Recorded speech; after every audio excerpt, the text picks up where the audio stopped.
नमस्कार, खबरों की खबर में आपका स्वागत है। मैं हूं तृप्ति। कांग्रेस में डर का माहौल है। कई कांग्रेसी बीजेपी से डरे हुए हैं, कई आरएसएस से जुड़े हुए हैं। अब समय आ गया है ऐसे डरपोक कांग्रेसियों को बाहर निकाला जाए और बाहर के निडरों को कांग्रेसी बनाया जाए। ये कहना है कांग्रेस के चिर युवा और ट्विटर पॉलिटिक्स एक्सपर्ट नेता राहुल गांधी का। मतलब ऐसा लग रहा है कि राहुल गांधी पार्टी से कार्यकर्ताओं को निकालने के लिए एक ऐसी मशीन बना रहे हैं जिसमें इधर से कांग्रेसी डालो और उधर से एक संघी निकालो। राहुल गांधी ने पार्टी के सोशल मीडिया स्वयंसेवकों को वर्चुअली संबोधित करते हुए साफ साफ कहा कि पार्टी को केवल साहसी लोगों की जरूरत है, ना कि उन लोगों की जो बीजेपी से डरते हैं।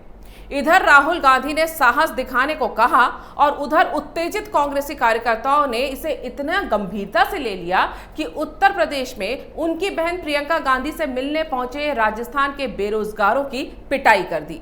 दरअसल उत्तर प्रदेश कांग्रेस की प्रभारी और राष्ट्रीय महासचिव प्रियंका गांधी अपने 3 दिन के दौरे पर उत्तर प्रदेश पहुंची हैं। तभी वहां लखनऊ के कांग्रेस ऑफिस के बाहर राजस्थान से पहुंचे कुछ बेरोजगारों की कांग्रेस के निडर कार्यकर्ताओं ने भयंकर रूप से पिटाई कर दी। इसमें कई बेरोजगारों के सर भी फूटे। इन बेरोजगार लोगों की यही गलती थी कि अपनी समस्याओं को लेकर प्रियंका गांधी से बस वो मिलना चाहते थे, लेकिन बजाय उन्हें मिलने देने के उन्हें तबीयत से कूट दिया गया। इसके बाद राहुल गांधी के नए चुनावी क्षेत्र यानी ट्विटर पर #प्रियंका गांधी शर्म करो जोर शोर से ट्रेंड चलने लगा। लेकिन राहुल गांधी किसी से नहीं डरते, वो तो निडर हैं। इसीलिए ऐसे ट्रेंड्स का उन पर कोई असर नहीं होता और इसीलिए वो चाहते हैं कि उनकी पार्टी में उन्हीं की तरह साहसी लोग रहें। वैसे भी वो हमेशा ही कहते रहे हैं कि वो किसी से नहीं डरते। वो कई बार ये बात बोल भी चुके हैं, विशेषकर नरेंद्र मोदी से तो वो बिल्कुल भी नहीं डरते।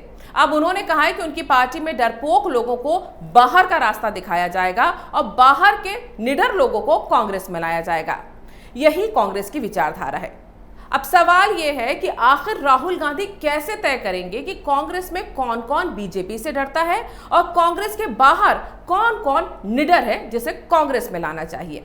विधानसभा चुनावों के दौरान फरवरी में तमिलनाडु में थुथुकुडी में राहुल गांधी ने कहा था कि मैं रात में सोने जाता हूं तो मुझे 30 सेकंड के अंदर ही नींद आ जाती है, क्योंकि मैं मिस्टर मोदी से नहीं डरता। तमिलनाडु के सीएम को इतना समय लगता है, वो रात में ठीक से सो नहीं सकते क्योंकि वो ईमानदार नहीं है। अब मुख्यमंत्री बेईमान है, इसलिए वो मिस्टर मोदी के खिलाफ खड़े नहीं हो सकते। तो क्या अब राहुल गांधी अपने कार्यकर्ताओं के यहाँ एक ऐसी घड़ी लगाएंगे जो बताएगी कि कार्यकर्ता 30 सेकंड में सो गया या नहीं? जो सो गया वो बीजेपी से नहीं डरता और जो नहीं सोया वो कांग्रेस से बाहर निकाल दिया जाएगा, क्योंकि वो तो बीजेपी से डरा हुआ साबित हो जाएगा। राहुल गांधी ने अपनी वर्चुअल मीटिंग में कहा है कि ये राष्ट्रीय स्वयंसेवक संघ के लोग हैं और उन्हें बाहर जाना चाहिए, उन्हें मजे लेने दीजिए, हम उन्हें नहीं चाहते हैं, उनकी जरूरत नहीं है। तो क्या राहुल गांधी मानते हैं कि आरएसएस ने उनकी पार्टी में सेंध लगा दी है और अब कांग्रेस में संघ की विचारधारा से सहमत लोग मौजूद हैं, तो उन्हें वो डरपोक मानकर निकालने की तैयारी में है? अगर ऐसा है तो क्या राहुल गांधी को यह नहीं सोचना चाहिए कि कांग्रेस की विचारधारा में क्या गड़बड़ी है कि लोग संघ की विचारधारा से सहमत होने लगे? 2014 और 2019 के चुनावों में कांग्रेस के अध्यक्ष रहते हुए उनसे क्या चूकें हुई कि कांग्रेस गर्त में चली गई? क्या सिर्फ अध्यक्ष पद से इस्तीफा देकर वो अपनी इस हार की जिम्मेदारी से मुक्त हो गए? अगर अपने नेताओं कार्यकर्ताओं की उन्हें इतनी ही फिक्र थी तो कांग्रेस के बड़े नेताओं को G23 बनाने की आवश्यकता ही क्यों पड़ी? जिन लोगों को नहीं पता कि G23 क्या है, उन्हें बता दूं कि पिछले साल अगस्त में 23 कांग्रेस नेताओं ने पार्टी अध्यक्ष सोनिया गांधी को पत्र लिखकर सक्रिय नेतृत्व और व्यापक संगठनात्मक बदलाव की मांग की थी। चिट्ठी लिखने वाले इन्हीं नेताओं को G23 कहा गया। G23 कहे जाने वालों में गुलाम नबी आजाद, शशि थरूर, मनीष तिवारी, आनंद शर्मा, जितिन प्रसाद, रेणुका चौधरी, मिलिंद देवड़ा जैसे कई कांग्रेसी नेता शामिल थे। लेकिन इनकी बात सुनने और समझने के बजाय गांधी परिवार के चरण चाट नेताओं ने इसे पार्टी नेतृत्व और खासकर गांधी परिवार को चुनौती दिए जाने के तौर पर ले लिया था। कई नेताओं ने गुलाम नबी आजाद के खिलाफ कार्रवाई की मांग भी की थी। इनमें से जितिन प्रसाद अब बीजेपी का दामन थाम ही चुके हैं और उनसे पहले राहुल के प्रिय मित्र ज्योतिरादित्य सिंधिया भी बीजेपी में शामिल होकर राहुल को जोर का झटका दे चुके थे।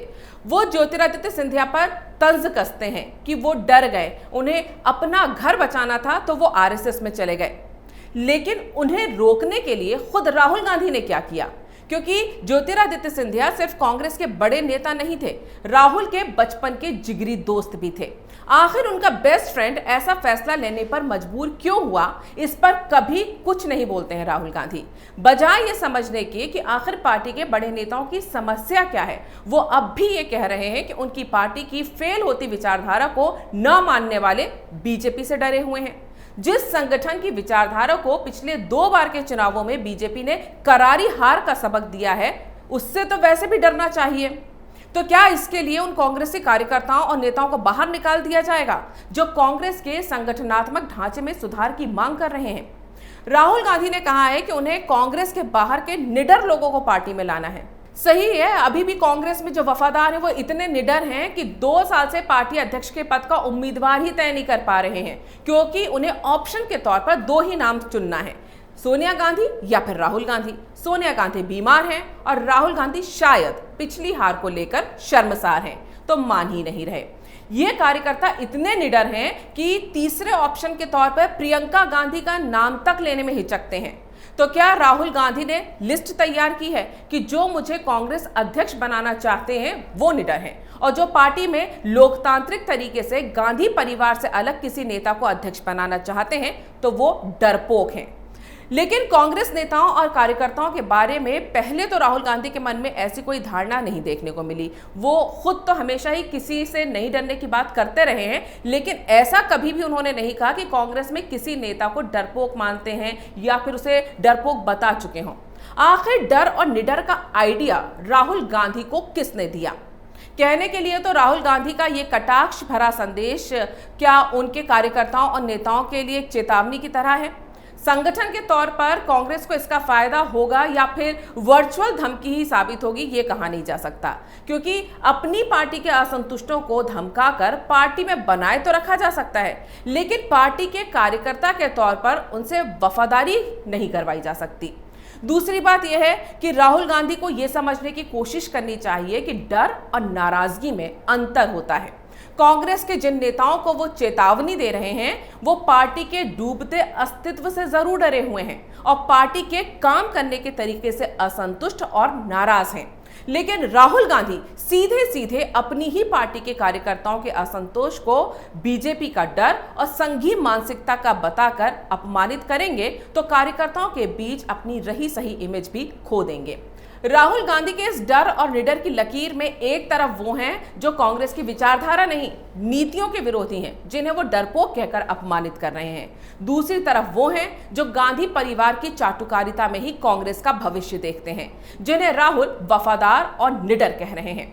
ऐसे में मोदी को फासिस्ट बोलने वाले कांग्रेसियों को खुद से पूछना चाहिए कि क्या उनकी पार्टी में एक असफल रणनीति विहीन और पार्टी पर थोपे गए किसी नेता की तानाशाही तो नहीं चल रही है।